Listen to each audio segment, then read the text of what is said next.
relevant information. And this is, again, we get into this recipe thing and these kind of postcards of turn your clocks back and whatnot. Keep your messaging all about real estate, not about anything else. Really important. You're not adding value. I promise you. Yeah, all right, let me take that back. If I wanted to go have steak and I got a $20, $50 coupon from this agent, I'm like, okay, there's some value there, but I'm not going to think of her when I'm selling my house. Not at all. All right, this is a really fun survey. NAR interviewed almost 5,000 homeowners and asked them, what are your 4 biggest concerns when interviewing an agent to sell your home? This is killer information, by the way, because very few people know this. I've offered $100 1,000 times, at least 1,000 times, doing seminars live. Anybody who can give me the correct first answer. A lot of people will get 2, 3, and 4, but the first answer, very few. I paid it maybe 4 or 5 times in thousands of presentations. So let's go through what their biggest concerns are. The 4th concern is communication their way.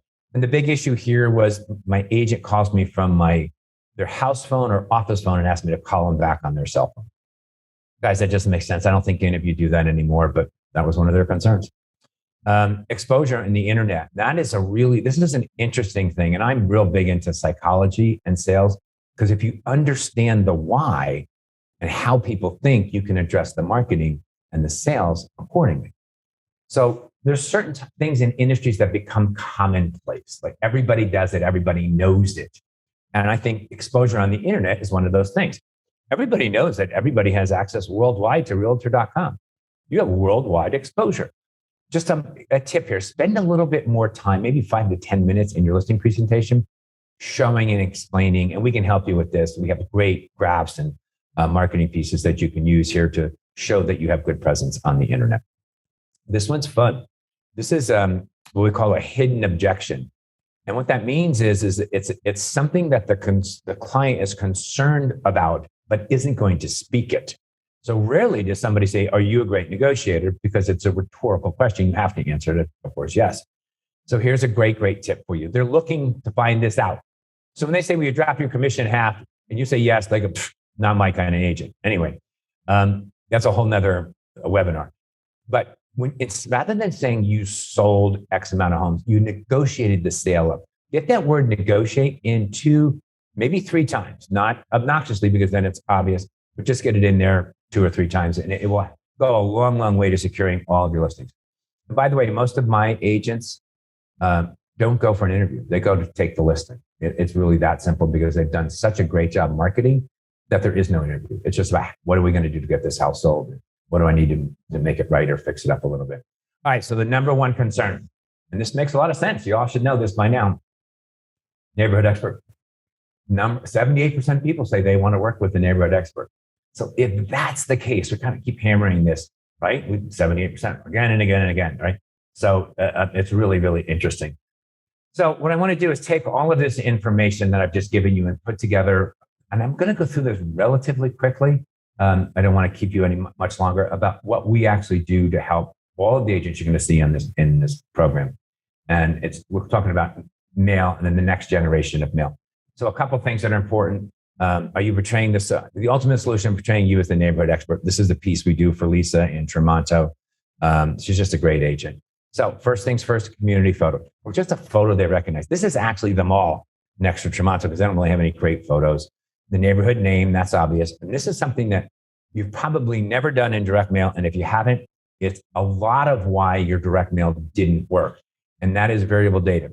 Right on the front of this piece, it has the homeowner's name, especially prepared for Tom and Susie Jones, right? So if they feel it's very personalized, it's why we all opened up that first check that said $50,000 and you can see your name on it, right? We knew it was garbage, but we opened it. We had to open it just to see it.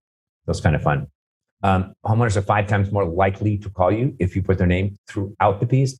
Now, I'm not talking in the address box. I'm talking about in the call to action rather than, dear neighbor, would you like to sell your home for the most amount of money today? It's Tom and Susie. Would you like to sell your home for the most amount of money? Agent photo, and that's just the best place for it. I'm not going to go through why, but that is the best place for the agent photo and most effective. There's the homeowner's name again. So we have it in here 3 times. So it's very personal.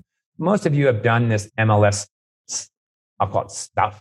right, on a cheap postcard, even worse, bought this copier paper and delivered it, thinking that you're adding value. By the way, you are adding value because people want to see that information. But then they translate that into, if this is how you market yourself, I'm certainly not going to have you sell my $400,000 house or $2 million house. All right, let's keep going. We do like another call to action. You get the idea there. Free home evaluation. I really, really like this.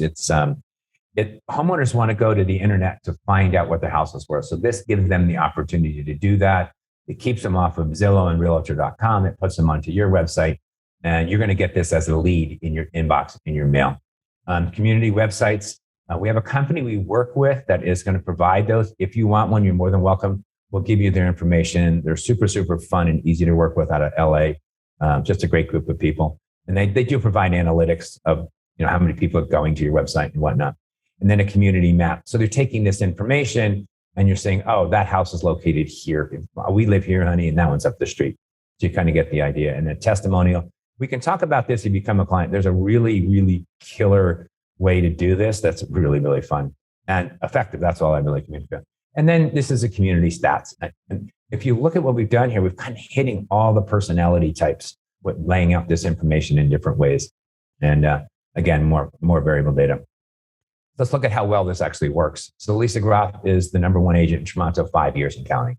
This is a lady that 8 years ago was sleeping on her mom's couch. No mistakes here at all. Elizabeth Queen, just a stellar agent in Vancouver. And I put it in red, the referrals, because when you get, and she's in the luxury, clearly luxury. She only represents properties in excess of $1 million. In that luxury market, you get more referrals because those people are typically not as active in the immediate community. Like, I hate to say it, but they're not all going to Starbucks, which 90% of us are, right? And so she actually gets a lot more referrals than she does actual listings, which isn't bad. Elizabeth now does 37 buildings in there. This is a great testimonial from a homeowner. Like, how many of you have ever sent out, how many of you know any agent that ever sent out anything? The homeowner stopped and wrote you a letter, personal letter, that told you how much they loved your marketing. They're not interested in selling, but thank you. And she's a global marketing communications person.